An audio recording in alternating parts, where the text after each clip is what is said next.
আপন তো অনেকেই ছিল, তবে এইটা মনে রাখতে হবে খারাপ সময়ে পাশে কে ছিল।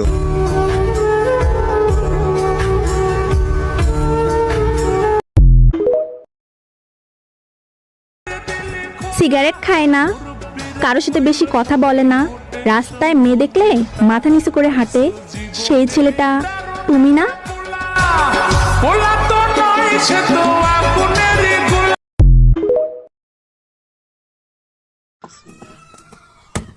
তুমি এই গোপর সারদা কি করবা ভাইয়া? এডি এই যে আর বলেন না, এডি এই যে এই গাছের গোড়ায় আছে না, হ্যাঁ এগুলি দেন লাগবে। এগুলো আপনার বহু বছরের না হলেও